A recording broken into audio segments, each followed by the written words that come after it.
وعباد الرحمن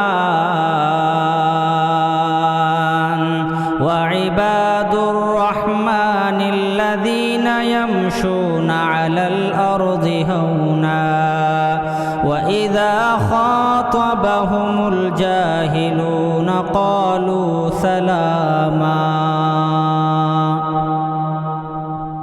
عمر فاروق رضی اللہ تعالیٰ عنہ زور سے قرآن کی تلاوت کر رہے ہیں، سید المرسلین صلی اللہ علیہ وسلم پہنچتے ہیں، کہتے ہیں عمر آپ قرآن زور سے پڑھ رہے ہو؟ کہا ہاں یا رسول اللہ میں زور سے پڑھ رہا ہوں، رات ہے، ابھی تہجد کا وقت ہوگا، لوگوں کو سنائی دے گا، لوگ تہجد کے لیے اٹھیں گے۔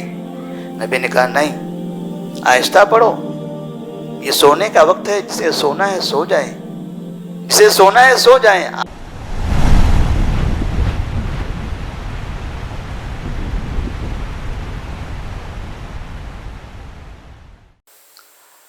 اللہ تبارک و تعالی نے مسلمانوں پر بہت بڑا احسان فرمایا ہے۔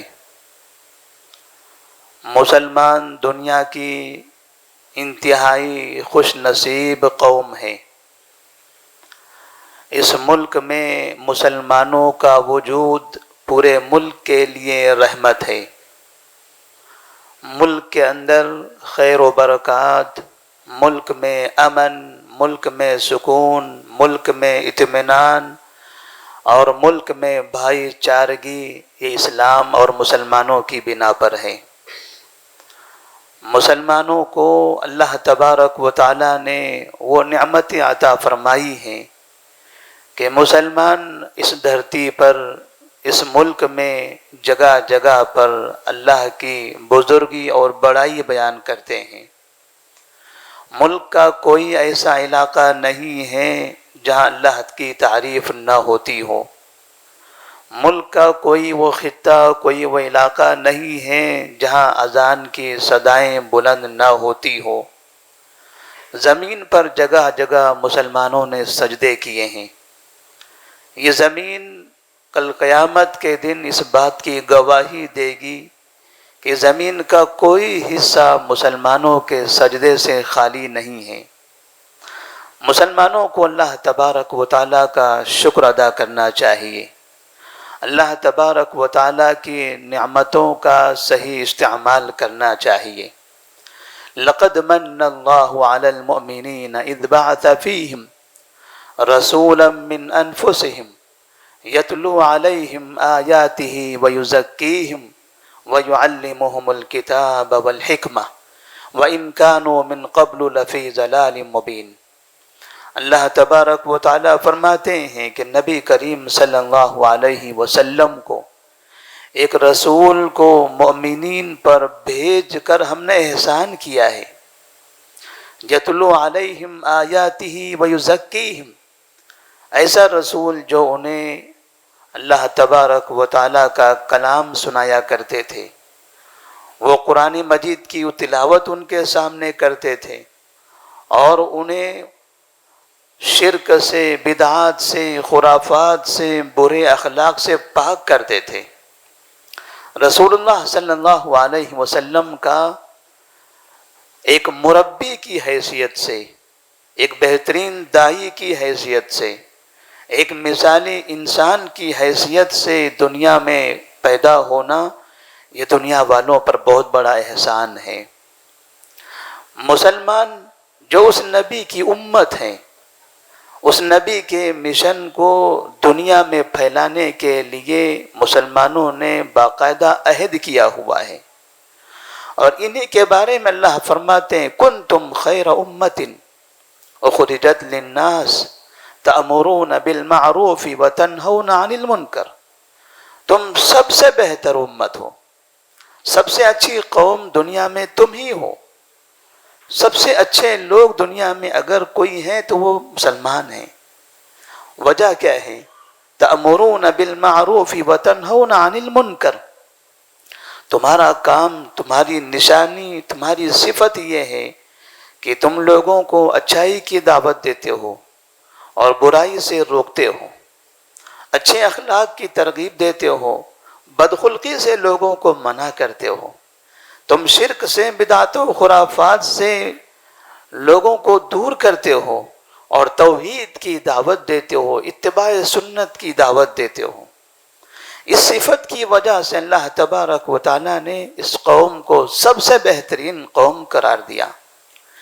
یہ قوم دنیا میں ہر علاقے میں پھیل گئی، نبی کریم صلی اللہ علیہ وسلم کا مشن لے کر، آپ کی دعوت کو لے کر دنیا کے ہر خطے میں پھیل گئی، یہاں تک کہ ہندوستان کا ایک ایسا بڑا علاقہ جہاں مسلمان آباد ہو گئے۔ مسلمانوں نے اس علاقے میں پھیل کر جو کام انہیں کرنا چاہیے تھا، جو مشن انہیں آگے بڑھانا چاہیے تھا، اگر مسلمان اس مشن کے بارے میں غور کریں تو ہمیں اندازہ ہوگا کہ نبی کریم صلی اللہ علیہ وسلم نے جو مشن ہمیں دیا تھا، اس مشن کو ہندوستان میں پھیلانے میں ہم ناکام رہے ہیں۔ ہم خیر امت ہیں، ہم اچھی قوم ہیں، ہم محترم قوم ہیں، نبی کی امت ہے، سب سے بہترین قوم ہے، نبی کے وارثین ہیں، اچھے اخلاق کی تعلیم ہمیں ملی ہے، قرآن ہمارے گھر گھر میں موجود ہے، احادیث رسول کا روزانہ ہم مطالعہ کرتے ہیں، روزانہ ہمارے مساجد سے، ہمارے محلوں سے اللہ اکبر کی صدائیں بلند ہوتی رہتی ہے، ہمیشہ ہم اللہ کا ذکر کرتے رہتے ہیں، لیکن کیا حقیقت میں جو چیزیں ہمیں سنائی دے رہی ہیں، جو چیزیں ہمیں دکھائی دے رہی ہیں، کیا ہمارے دلوں کے اندر، ہماری زندگی کے اندر وہ چیزیں داخل ہوئی ہیں؟ ہم اگر غور کریں، ہمیں اندازہ تھا کہ جب یہاں کی قوموں نے، وہ لوگ جو جانوروں کی عبادت کرتے تھے، جو پتھروں کی عبادت کرتے تھے، جو چاند اور سورج کی عبادت کرتے تھے، انہیں احساس تھا کہ ہم یہ غلط کر رہے ہیں، انہیں بھی نہیں یقین ہے کہ یہ ہمارے خدا ہیں، انہیں اتنا تو دماغ ہے، اتنی عقل ہے، وہ جانتے ہیں کہ یہ ہمارا کچھ نہیں کر سکتے۔ انہوں نے انتظار کیا تھا ایک ایسی قوم کا، انہوں نے انتظار کیا تھا ایسے دعات کا، ایسے مبلغین کا، ایسے مفکرین کا، ایسے اللہ کے نیک بندوں کا، جو اللہ کے نیک بندے ان کے قریب بیٹھ کر انہیں سمجھا سکیں، انہیں تعلیم دے سکیں، اس لیے کہ ہمیں بھی تعلیم رسول نے دیا ہے۔ رسولا من انفسہم یتلو علیہم آیاتہ ویزکیہم، نبی صلی اللہ علیہ وسلم نے باقاعدہ لوگوں کے پاس بیٹھ کر، ان سے ملاقاتیں کر کے، ان سے گفتگو کر کے، ان کے گھر جا کر، ان کے بازاروں میں گھوم کر، ان کی مجلسوں میں بیٹھ کر، اپنی مجلسوں میں انہیں بلا کر، انہیں ایک ایک آیتیں پڑھائی ہیں، ایک ایک پیغام انہیں دیا ہے، محبت کے ساتھ، احترام کے ساتھ، شفقت کے ساتھ۔ نبی کریم صلی اللہ علیہ وسلم کے اس مشن کے بارے میں لوگوں نے سنا تھا کہ ایک نبی تھے، یہ اس نبی کی قوم ہے، یہ اسی نبی کے ماننے والے لوگ ہیں، یہ اسی نبی کے راستے پر چلنے والے لوگ ہیں، ان کے آنے سے اب ہماری زندگی میں انقلاب برپا ہوگا، اب ہماری زندگیاں تبدیل ہو جائے گی۔ لیکن جس طرح سے انہوں نے سوچا تھا کہ شاید ہم تبدیل ہو جائیں گے، انہوں نے مسلمانوں کو دیکھا کہ جو کل تک یہ دعویٰ کرتے تھے کہ ہم شرک سے پاک ہیں، ہم شرک سے لوگوں کو روکتے ہیں، انہوں نے دیکھا کہ مسلمان سب سے زیادہ شرک میں مبتلا ہیں۔ جو ہمیں شرک کی تعلیم دینے کے لیے آئے تھے، ان کی گلیوں میں جگہ جگہ شرک کے مرکز بنے ہوئے ہیں، یہ خود ہی شرک میں ڈوبے ہوئے ہیں۔ ہم تو سمجھتے تھے کہ جانوروں کی ہم پوجا کرتے ہیں، عبادتیں کرتے ہیں، پتھروں کے سامنے سر جھکاتے ہیں، ہمیں لگتا تھا کہ یہ خدا نہیں ہے، لیکن مسلمانوں کو دیکھ کر یہ سمجھ میں آیا کہ خدا تو یہی ہے، یہ پتھر ہی خدا ہیں۔ مسلمانوں نے باقاعدہ اپنی عمل سے یہی بتایا، یہ مردے، یہ قبریں، یہ درخت، یہ پتھر، جہاں دیکھو وہاں مسلمانوں کو اسی شکل میں انہوں نے دیکھا تو انہیں مایوسی ہونے لگی۔ وہ لوگ اس لیے کہ جب بھی کوئی انسان برائی کرتا ہے تو وہ اچھے لوگوں کی تلاش کرتا ہے، اچھے افراد کی تلاش میں رہتا ہے، کوئی اچھا آدمی ملے، میں اس سے دوستی کروں، میں اس کے ساتھ رہوں تو شاید میری کچھ برائیاں ختم ہو جائے گی۔ میں برائی کر رہا ہوں، میں گنہگار ہوں، میں چاہتا ہوں کسی اچھے انسان کی صحبت اختیار کروں، شاید اس کی وجہ سے میری زندگی بدل جائے۔ ان برے لوگوں نے اچھوں کو تلاش کرنا شروع کیا، اچھوں کے بازار میں آ کر دیکھا تو پتا چلا یہ اچھے تو ان سے بھی زیادہ برے نظر آئے۔ مسلمانوں نے اس ملک میں جتنا شرک پھیلایا ہے، آج مسلمانوں کو غیروں کے سامنے یہ کہنے کی جرات نہیں ہے کہ شرک حرام ہے، کوئی کفر حرام ہے۔ یہ سنتے نہیں ہیں، وہ بولتے نہیں ہیں، وہ دیکھتے نہیں ہیں، وہ اولاد دیتے نہیں ہیں، وہ روزی دیتے نہیں ہیں۔ کس کو بتایا جائے؟ کیسے یہ قوم بتائے گی غیروں کو؟ کیسے ہم انہیں سمجھائیں گے کہ یہ تمہارے معبود نہیں ہیں؟ کیونکہ پلٹ کر جواب آتا ہے تم بھی تو انہی کو مانتے ہو، تمہارے پاس بھی جب روزی کی قلت ہوتی ہے اسی داتا کے پاس جاتے ہو، تم جب کسی چیز میں کامیابی حاصل کرتے ہو اسی جگہ تم پہنچتے ہو، تمہارے گھر اولاد نہ ہو تم وہیں جاتے ہو۔ تم کو تو ہم نے خدا کو مانتے ہوئے دیکھا ہی نہیں ہے، وہ مسجد میں آنا جانا تو ایک خانہ پوری نظر آتی ہے۔ تو مسلمانوں نے اس ملک کو جس طرح سے توحید کا پیغام دینا چاہیے تھا، اسلام کا پیغام دینا چاہیے تھا، نبی کریم صلی اللہ علیہ وسلم کا مشن اس ملک میں عام کرنا چاہیے تھا، مسلمانوں نے اس کے برعکس شرک کو عام کر دیا، بدعت و خرافات کو اتنا زیادہ پھیلا دیا، اتنی گندگی اس ملک میں پھیلا دی۔ اور پھر مسلمان شرک پھیلاتا ہے، گندگی پھیلاتا ہے، اور پھر یہ چاہتا ہے کہ مسلمان امن سے رہے، مسلمانوں کے ساتھ کوئی برا نہ ہو، مسلمانوں پر ظلم نہ ہو، مسلمان سکون کی زندگی گزارے۔ اللہ نے تو کہا تھا الذین آمنوا ولم یلبسوا ایمانہم بظلم اولئک لہم الامن وہم مہتدون۔ ایمان کے ساتھ ساتھ شرک سے محفوظ رہنا ضروری ہے۔ اگر شرک کا بائیکاٹ کیا جائے گا ایمان کے وجود کے ساتھ، تب ایسی حالت میں تمہارے محلے میں، تمہارے علاقے میں امن ہوگا۔ امن چاہتے ہیں تو اپنے علاقے سے شرک کے خاتمے کی ضرورت ہے۔ تو دوسری قومیں ہم سے یہ چاہتی تھی کہ ہم شرک کا خاتمہ کریں، لیکن آج ہم ہی شرک کے دلدل میں پھنسے ہوئے ہیں۔ تو مسلمانوں کو، اگر مسلمان یہ سمجھتے ہیں کہ اس ملک میں امن آئے، تو ایسی صورت میں ضروری ہے کہ اپنے اپنے محلوں سے پہلے شرک ختم کریں۔ شرک یہ اللہ سے بغاوت ہے، یہ حاکم کی نافرمانی ہے، اور جو حاکم تھے، حاکم سے بغاوت کرے گا، اس کی نافرمانی کرے گا، بھلا حاکم پھر کیسے اسے معاف کر سکتا ہے؟ مسلمانوں کو نبی کریم صلی اللہ علیہ وسلم نے یہ پیغام دیا تھا۔ اللہ تبارک و تعالیٰ فرماتے ہیں انما المؤمنون اخوۃ فاصلحوا بین اخویکم، مومن آپس میں ایک دوسرے کے بھائی ہیں۔ نبی نے فرمایا تھا المسلم اخو المسلم لا یظلمہ ولا یخذلہ، مسلمان مسلمان کا بھائی ہے، ایک دوسرے پر ظلم نہ کرے، ایک دوسرے کو رسوا نہ کرے، ایک دوسروں کو ذلیل نہ کرے، ایک دوسروں کو تکلیف نہ دیں۔ یہ مسلمان کو کہا گیا کہ آپ آپس میں ایک دوسرے کے بھائی ہیں۔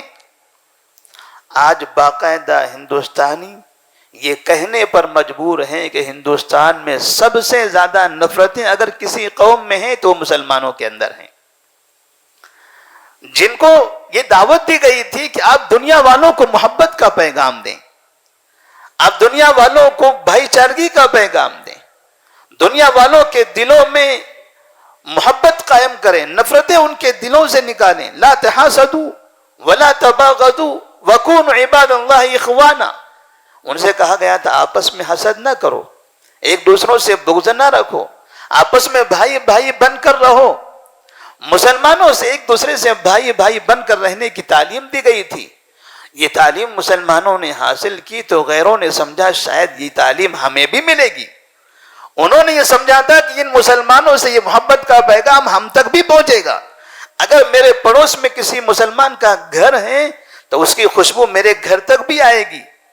لیکن انہیں محسوس ہونے لگا کہ اس گھر سے تو ہمیشہ بدبو ہی آتی رہتی ہے، یہاں ہمیشہ جھگڑے کی آوازیں، لعن طعن کی صدائیں سنائی دیتی ہیں، یہ گھر ہمیشہ ٹوٹتا پھوٹتا ہی رہتا ہے، یہ کبھی آپس میں مل کر نہیں رہتے، کبھی ان کے درمیان محبتیں قائم نہیں ہوتی۔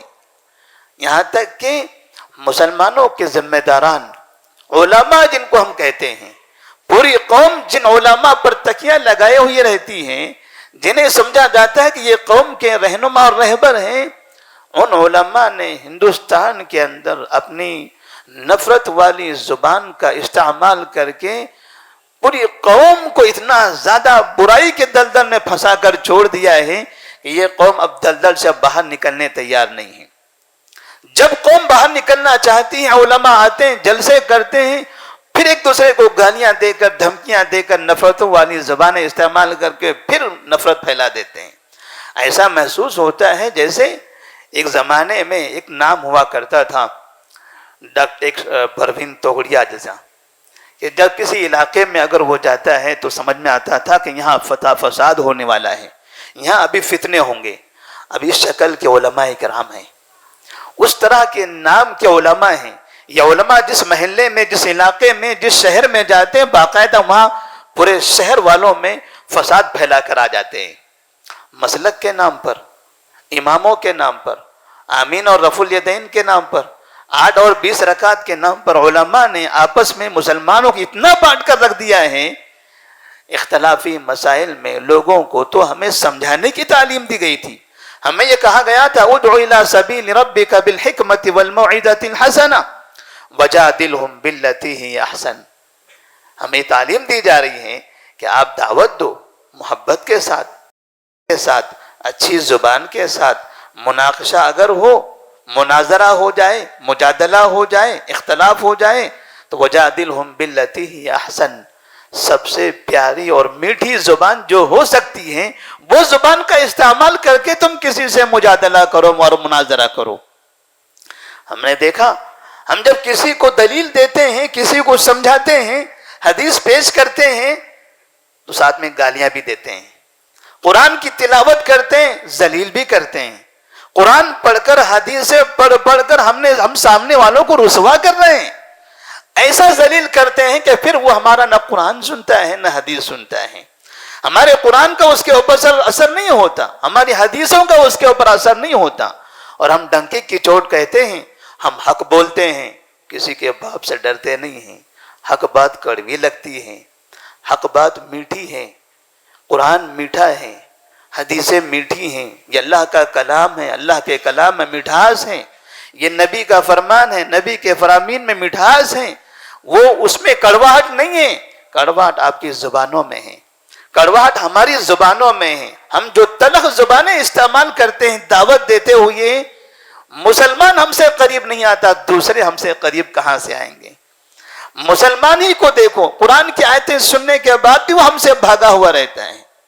آپ نے دیکھا مسلمان آپس میں اختلاف کرتے کرتے اتنی حد تک پہنچے ہوئے ہیں، تقریباً 2-3 سال پہلے کی بات ہے، شمالی ہند کے ایک علاقے میں ایک مسلمان کا انتقال ہوتا ہے، لوگ اس کی نماز جنازہ پڑھتے ہیں، نماز جنازہ کے بعد ایک مفتی صاحب کھڑے ہو کر لوگوں سے کہتے ہیں کہ جس شخص نے بھی ان کے پیچھے نماز جنازہ پڑھی ہے سب کا نکاح ٹوٹ گیا۔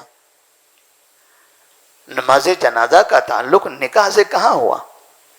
مفتی صاحب نے یہ فتویٰ دے دیا کہ جس نے بھی اس کی نماز جنازہ پڑھی ہے ان نماز پڑھنے والوں کا نکاح ٹوٹ گیا، اب انہیں دوبارہ نکاح کروانا پڑے گا۔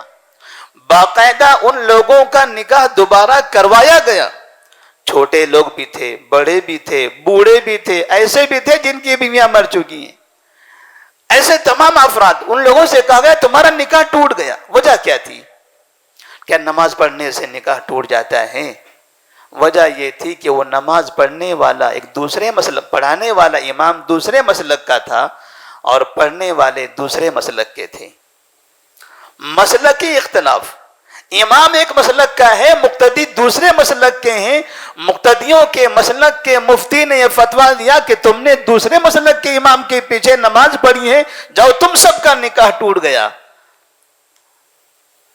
ہم اگر غیروں کی افطار پارٹیوں میں جاتے ہیں، ان کی دعوتوں میں جاتے ہیں، ان کے تحفے تحائف لیتے ہیں تو کبھی ایسی باتیں نہیں کرتے، ان کے رسم و رواج میں شریک ہوتے ہیں تو کبھی اس طرح کے نکاح کے ٹوٹنے کی باتیں نہیں کرتے۔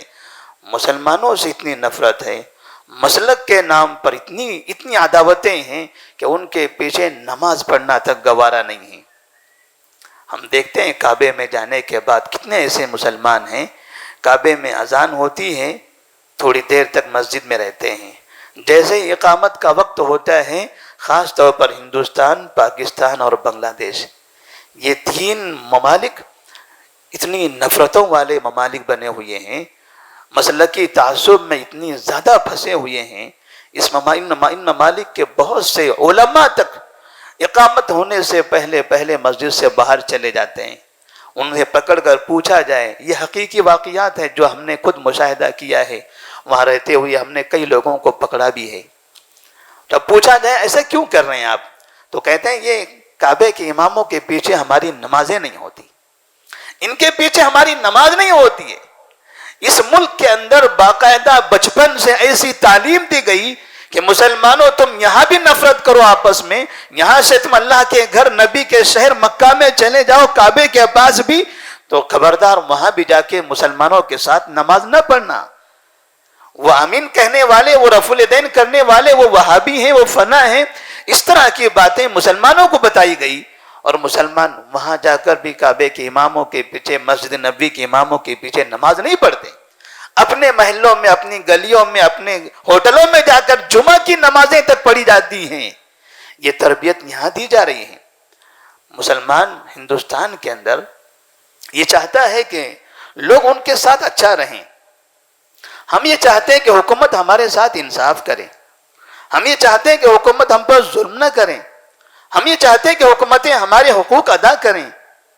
مگر ہم آپس میں ایک دوسرے کے حقوق تو نہیں ادا کر رہے ہیں.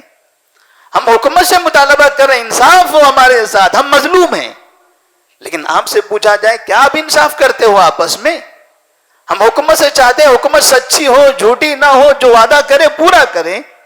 ہم آپس میں ایک دوسروں کو دیکھیں کیا ہم اس طرح کے وعدے پورے کرتے ہیں؟ ہم کتنا جھوٹ بولتے ہیں ایک دوسرے کے ساتھ. ہم چاہتے ہیں حکومتیں ہمیں دھوکہ نہ دیں، لیکن ہم دھوکے سے باز نہیں رہنا چاہتے.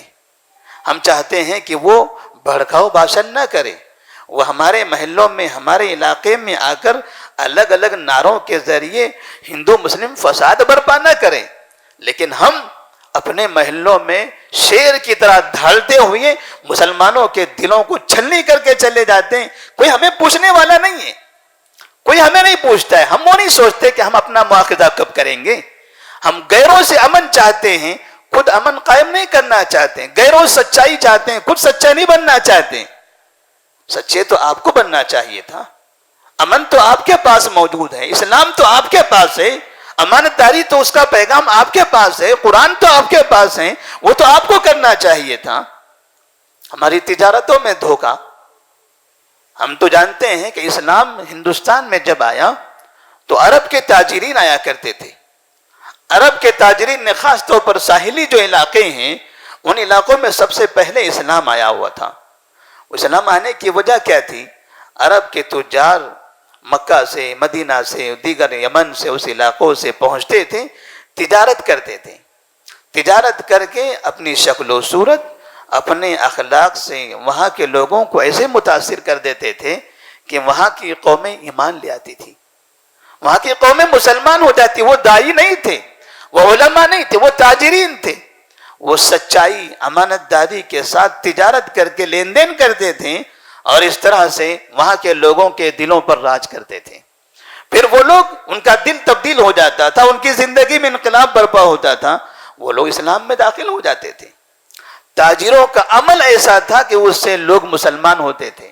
اور ہمارے تاجرین، آج ہم بھی تجارت کر رہے ہیں. ملک میں جگہ جگہ مسلمان تاجرین کی شکل میں موجود ہیں، لیکن ان تاجروں سے غیر تو کیا مسلمان بھی ڈرتے ہیں. باقاعدہ ہم نے مسلمانوں سے سنا ہے یہ کہتے ہوئے کہ فلاں مسلمانوں سے زمینیں نہ خریدنا، وہ غیروں سے زمینیں خریدو، اس میں دھوکہ نہیں ہے، مسلمانوں سے خریدو گے دھوکہ ہوگا. لین دین میں مسلمان اتنے زیادہ بدنام ہیں، غیر بھی ان کو اپنا پارٹنر بنانے سے نفرت کرتا ہے. جبکہ نبی نے ہم سے کہا تھا اتق اللہ حیثما کنت واتبع السیئۃ الحسنۃ تمحوها وخالق الناس بخلق حسن. سودی کاروبار ہم کریں، دھوکے ہم دیتے رہیں، لین دین میں برائی ہمارے پاس موجود ہو، لوگوں کے مال پر قبضے ہم کرتے رہیں، جھوٹا کاروبار ہم کریں، اور پھر ہم یہ کہیں کہ ہمارا مال محفوظ ہو، ہماری جانیں محفوظ ہو، ہماری عزتیں محفوظ ہو، ہماری دکانیں، روڈ پہ ہم دکانیں بنائیں اور کہیں دکانیں محفوظ ہوں، روڈوں پہ قبضے کر کے ہم گھر بنا لیں اور کہیں گھر محفوظ ہو، کوئی آ کے نہ توڑے۔ لین دین میں مسلمانوں کا جو ویوہار ہے، لین دین میں کاروبار میں مسلمانوں کا جو عالم ہے، بڑا افسوس ہوتا ہے۔ ایک حقیقی واقعہ ہے آپ کے شہر حیدرآباد کا ہی، ایک غیر مسلم کسی کو اس نے قرضہ دیا ہوا تھا، وہ بھی اس کا اپنا تھا۔ قرضہ دینے کے بعد ایک وعدہ تھا کہ فلاں تاریخ تک کہ وہ قرض واپس کر دے گا۔ وہ تاریخ آ گئی، اس نے قرضہ واپس نہیں کیا۔ دینے والا شخص اس کے پاس جاتا ہے، قرض واپس مانگتا ہے کہ ہمارا پیسہ دیجئے، وہ کہتا ہے کل دوں گا، پرسوں دوں گا، فلاں دوں گا، اس طرح ٹالتا رہتا ہے۔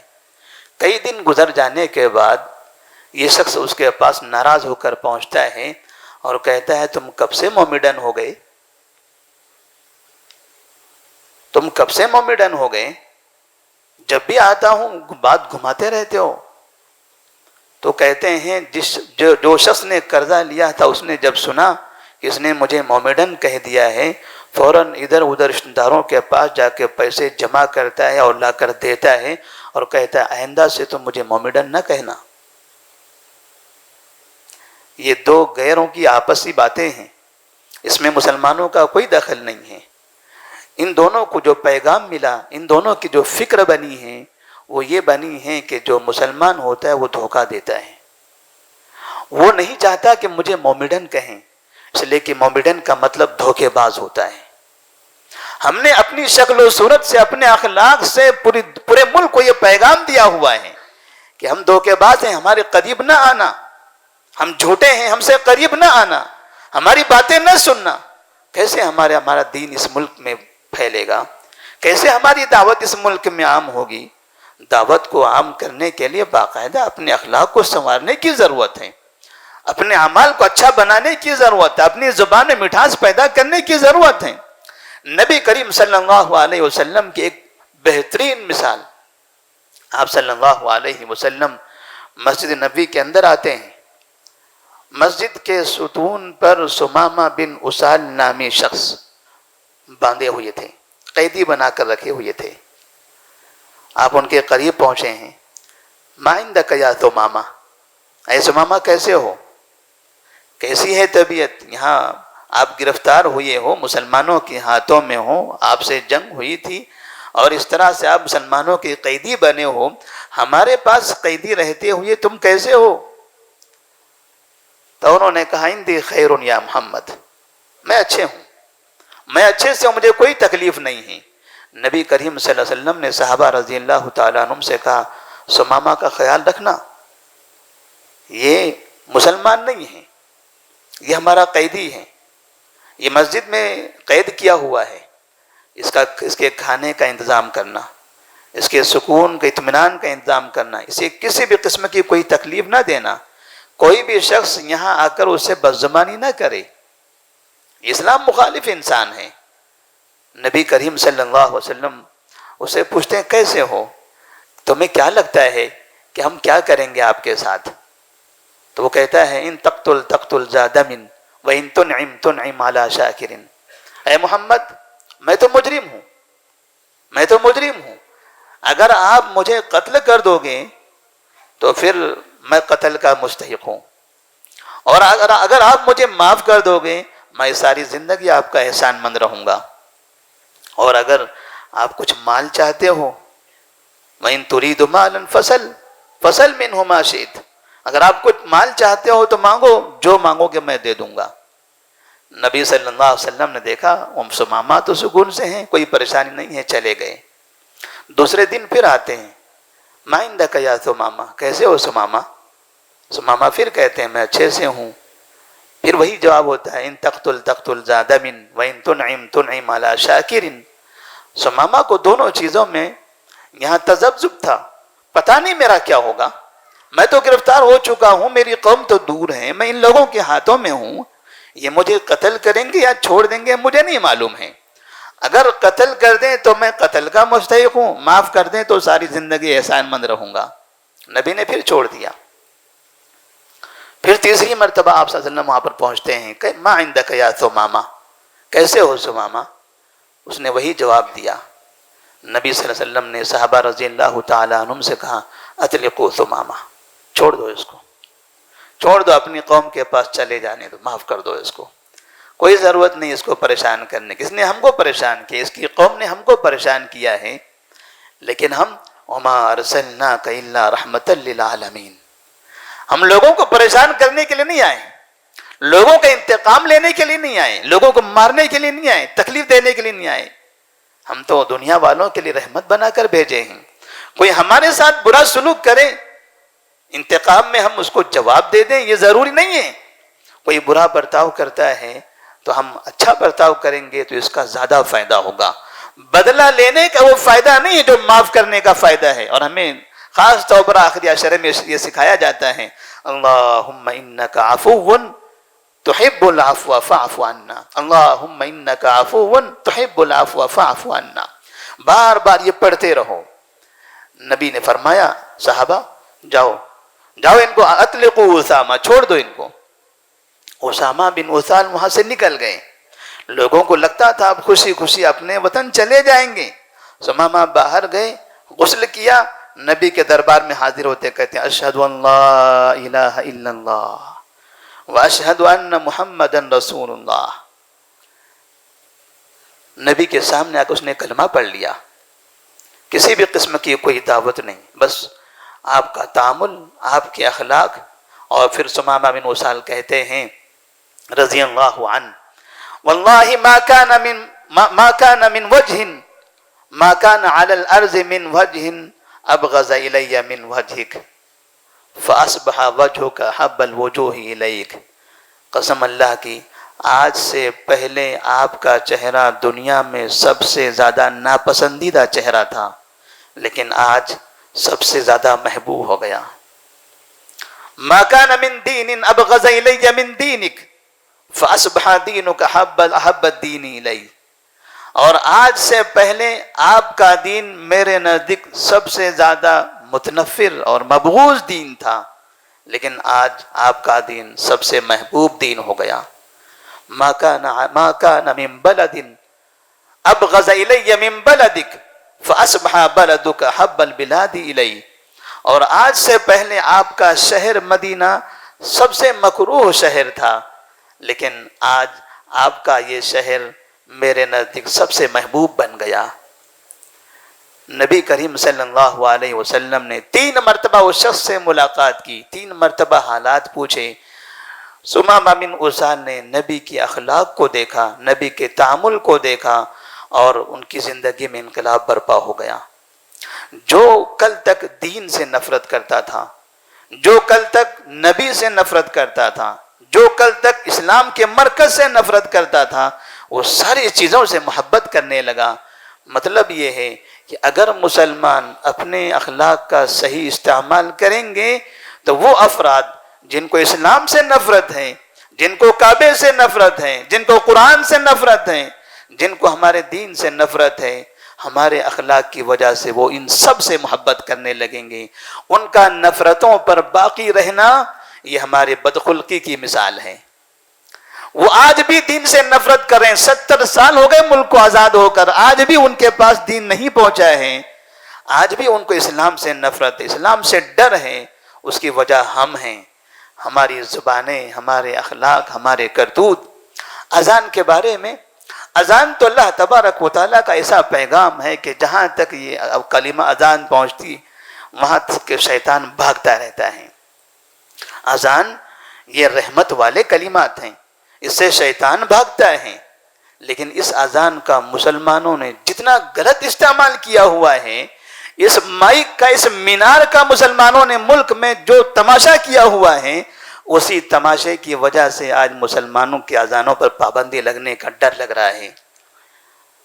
جب دیکھو، جب مسلمانوں کے وہ اوپر کی اسپیکر کھلے ہوئے ہیں، اذان بھی وہیں سے ہیں، صبح 4 بجے ہر مسجد سے تیز رفتار سائرن بج رہے ہیں کانوں کو چیرتے ہوئے۔ ایک مسجد وہاں ہے، ایک مسجد یہاں ہے، ایک مسجد یہاں ہے، سب کے سب تیز سائرن بجا رہے ہیں۔ 3:30 بجے 4 بجے آپ اس طرح کے سائرن بجاتے ہو؟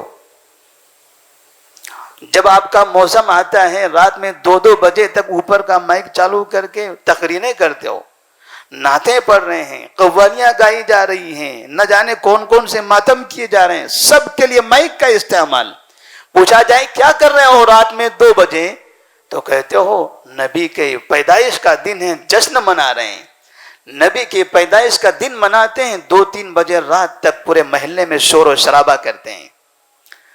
اگر یہ شور و شرابہ، یہ ہمارے فسادات، یہ ہمارے مائک کا غلط استعمال ابھی تک اگر سرکار نے اس کے خلاف ایکشن نہیں لیا تو احسان ماننا چاہیے. یہ جو جرائم ہم کرتے ہوئے آ رہے ہیں زمانے سے، یہ چوراہوں کو جام کر کے 3-3 بجے رات تک شور کر رہے ہیں، اس طرح سے ڈھنڈورے پیٹتے ہیں، چیلنج کرتے ہیں، گالیاں دیتے ہیں، نفرتیں پھیلاتے رہتے ہیں، اور جو آپ کے اس محفل میں شریک نہیں ہوتا اس کے مخالف باتیں کی جاتی ہیں.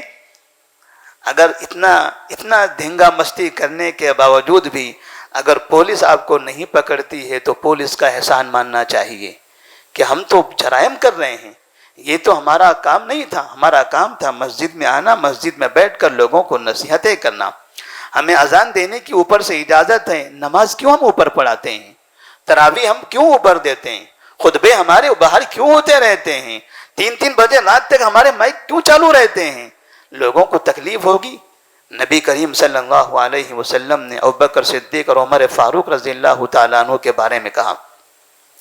جب عمر فاروق رضی اللہ تعالیٰ عنہ کے پاس سے آپ گزرے تو عمر فاروق رضی اللہ تعالیٰ عنہ قرآن کی تلاوت کر رہے تھے، زور سے پڑھ رہے تھے. عمر فاروق، رات کا وقت ہے، لوگ سو رہے ہیں، عمر فاروق رضی اللہ تعالیٰ عنہ زور سے قرآن کی تلاوت کر رہے ہیں. سید المرسلین صلی اللہ علیہ وسلم پہنچتے ہیں، کہتے عمر آپ قرآن زور سے پڑھ رہے ہو؟ کہا ہاں یا رسول اللہ، میں زور سے پڑھ رہا ہوں، رات ہے، ابھی تہجد کا وقت ہوگا، لوگوں کو سنائی دے گا، لوگ تہجد کے لیے اٹھیں گے. نبی نے کہا نہیں، آہستہ پڑھو، یہ سونے کا وقت ہے، جسے سونا ہے سو جائے، جسے سونا ہے سو جائیں. آپ لوگوں کی نیند میں خلل پیدا نہ کرو، آپ آہستہ پڑھو، انہیں اٹھنا ہوگا وہ اٹھ جائیں گے. ابوبکر صدیق رضی اللہ تعالیٰ عنہ کے پاس سے گزرے، بہت آہستہ پڑھ رہے تھے. کہا آہستہ پڑھ رہے ہو؟ کہاں لوگ سو رہے ہیں. کہا تھوڑا تو زور سے پڑھو، خود کو تو سنائی دے. نبی صلی اللہ علیہ وسلم نے عمر فاروق رضی اللہ تعالیٰ عنہ کو رات کی تاریکی میں مسلمانوں کو جگانے کے لیے زور سے قرآن پڑھنے سے بھی منع کر دیا. اور ہمارے مساجد کا استعمال، ہمارے میناروں کا استعمال، ممبروں کا استعمال کتنے پورے علاقے میں شور شرابے کے لیے کرتے ہیں. اذان کے کلمات تو لوگوں کو پسند آتے تھے، لوگ خوش ہوتے تھے. باقاعدہ ہم نے لوگوں سے سنا ہے، اذانیں نہیں ہوتی تھی، پوچھتے تھے ارے تمہارے مسجد کے مؤذن صاحب کہاں چلے گئے، اذان نہیں ہوئی ہے. اذان سنتے ہیں، ہم کو سکون لگتا ہے. لیکن جب سے ہم نے ان چیزوں کا استعمال غلط کرنا شروع کر دیا ہے تب ان کے دلوں میں اذان سے محبت کے بجائے نفرت داخل ہو گئی. اور ہم نے 2 مسجدیں دیکھی. ایک مسجد میں ہم خطبہ دے رہے تھے، جمعہ کا دن تھا، ہم کھڑے ہیں ممبر پر خطبہ دے رہے ہیں، سامنے ایک مسجد ہے، اس مسجد کے بڑے بڑے اسپیکر ادھر لگے ہوئے ہیں، وہاں تیز خطبہ چل رہا ہے، درمیان میں کچھ وہ گا بھی رہے تھے. خطبہ دیتے ہوئے ہم کو تکلیف ہو رہی تھی. ہم سوچے، ہم نے کہا درمیان میں کہا تھا سامنے کا دروازہ بند کر دیجیے. بند ہو گیا، پھر بھی آوازیں آ رہی ہیں. نماز کے بعد ہم نے پوچھا تو پتہ چلا کہ جس طرح سے ان کے اسپیکرز ادھر ہیں ویسے ہمارے بھی اسپیکر انہی کی طرف ہیں. کہا وجہ کیا ہے؟ کہا یہ الگ مسلک ہے، وہ الگ مسلک ہیں، ان کا پیغام ہمارے مسلح پہ داخل ہونا، ہمارا پیغام ان کے دلوں کے اندر داخل ہونا، اس لیے ہم نمازیں بھی ایسے ہی پڑھاتے ہیں، خطبے بھی ایسے ہی دیتے ہیں. مائک کا استعمال کیا اس طرح سے پیغام پہنچے گا؟ کیا اس طرح سے ہماری دعوت پہنچے گی؟ ہم پورے مائک اس کے گھر میں لگا دیں، اسے کہیں کہ ہم تمہارے گھر میں قرآن سنانا چاہتے ہیں، خطبہ سنانا چاہتے ہیں، وہ کہے کہ ہم تمہارے گھر میں سنانا چاہتے ہیں. دونوں اوپر سے لڑائی کر رہے، مائک ہمارے جنگ کر رہی ہیں. یہ ہمارے مائک کا استعمال ہو رہا ہے. مسلمان اپنے علاقوں میں اس طرح کی حرکتیں کر رہے ہیں. اگر ابھی بھی اس پر ایکشن نہیں لیا جا رہا ہے تو احسان مانیے، اللہ کا شکر ادا کیجئے. برائی پر بھی آپ کو ڈھیل دی جا رہی ہے. قبل اس کے کہ آپ کو پکڑ لیا جائے، عبادت کو عبادت کی طرح استعمال کیجیے. نماز عبادت ہے، اذان عبادت ہے، یہ دین عبادت ہے۔ عبادت کے طور پر آپ ان تمام کاموں کو انجام دو گے، وہ گھٹنے ٹیک کر آپ کے سامنے آئیں گے، سر جھکا کر آپ کو نمستے کہیں گے۔ وہ آپ کی عزت کرتے ہیں، وہ ہماری مساجد کی عزت کرتے ہیں، وہ ہمارے اذان کی عزت کرتے ہیں، مگر ہمیں بھی ضرورت ہے کہ ہم بھی ان کی عزت کریں، ہم بھی ان کا احترام کریں۔ ہم کہاں ان کے پاس جاتے ہیں؟ کب ہم نے ان کو دعوتیں دی ہیں؟ ابھی ہماری مسجد کے اندر میں نے سنا کہ الحمدللہ یہاں کچھ ایک پروگرام بنایا گیا تھا، غیر مسلمین میں اسلام کی دعوت کا پیغام۔ یہ تو ہر مسجد میں ہونا چاہیے۔ ہماری مسجدیں صرف کھانا پوری کے لیے ہوتی ہیں، دیکھا دیکھی نمازیں پڑھنے کے لیے ہوتی ہیں۔ 60 سال ہو گئے لوگوں کو نماز پڑھنے، برابر پابندی سے آ رہے ہیں، مگر انہیں پتہ نہیں ہے، انہیں یہ نہیں پتا ہے کہ نماز میں کیا کیا پڑھتے ہیں، ہاتھ ایسے کیوں باندھتے ہیں، رکوع ایسے کیوں کرتے، سجدہ کیوں کرتے ہیں۔ بچپن سے بس دیکھا دیکھی چلے آ رہے ہیں۔ نہ ہماری مساجد تربیت کا مرکز بنی ہوئی ہیں، نہ ہماری مساجد دعوت کا مرکز ہیں، نہ ہماری مساجد باقاعدہ مسلمانوں کے کوٹ ہیں، کچھ بھی نہیں ہے۔ اذان ہو تالا کھلتا ہے، نماز ختم ہو تالا لگ جاتا ہے، بس اسی مسجد کا کردار کیا ہے ہمارے معاشرے کے اندر؟ مسجد کا کوئی رول نہیں ہے۔ مساجد کو باقاعدہ اپنے اور غیر سب کے لیے کھولنا چاہیے، ہر ایک کی دعوت کے لیے، ہر ایک کی تربیت کے لیے۔ لوگوں کو قرآن دکھانا ہے، قرآن پڑھانا ہے، نمازیں دکھانی ہے، نماز کا طریقہ سکھانا ہے۔ جب لوگوں کو قریب کریں گے، عزت کریں گے، احترام کریں گے، ادعو الی سبیل ربک بالحکمت والموعظۃ الحسنۃ وجادلہم باللتی ہی احسن کے حساب سے ہم دعوت دیں گے، تو یہ قوم جو ہمارے خلاف ہمیں بولتے ہوئے نظر آ رہی ہے، بہت جلدی یہ ادھر آ جائے گی، اور انشاءاللہ مستقبل کا وہ بہترین روشن دن آنے والا ہے جب اس ملک میں ایک بڑا انقلاب برپا ہونے والا ہے۔ اس ملک میں ایک بڑا انقلاب برپا ہوگا۔ مسلمان اب مارے جا رہے ہیں، اب انہیں تھوڑا سا ہوش آئے گا، اب وہ تھوڑا سا آہستہ آہستہ اللہ کے راستے پر چلنے کی کوشش کریں گے، اور خاص طور پر جو توحید کے داعی ہیں ان سب کی ذمہ داری ہے، توحید کے علمبردار، توحید کے دعوے دار، ان لوگوں کی سب سے بڑی ذمہ داری بنتی ہے کہ وہ اپنے مشن کو، اپنی دعوتوں کو تیزی کے ساتھ پھیلاتے رہیں۔ مساجد سے، مدارس سے اور پمفلیٹ کے ذریعے، میڈیا کے ذریعے باقاعدہ محبت کا پیغام عام کرتے چلے جائیں، نفرت کی آگ بجھتی چلی جائے گی، اور اللہ تبارک و تعالی تمام لوگوں کو اسلام میں داخل فرمائے گا۔ اللہ سے دعا ہے کہ اللہ تبارک و تعالی ہم تمام کو اسلام پر عمل کرنے کی توفیق عطا فرما۔ اللہ ہم سب کو آپس میں مل جل کر محبت کے ساتھ رہنے کی توفیق عطا فرما۔ ہم سب کو آپس میں ایک دوسرے کا احترام کرنے کی توفیق عطا فرما۔ اللہ ہمارے علماء کو آپس میں مل کر صحیح فیصلے کرنے کی توفیق عطا فرما۔ وآخر دعوانا الحمدللہ رب العالمین۔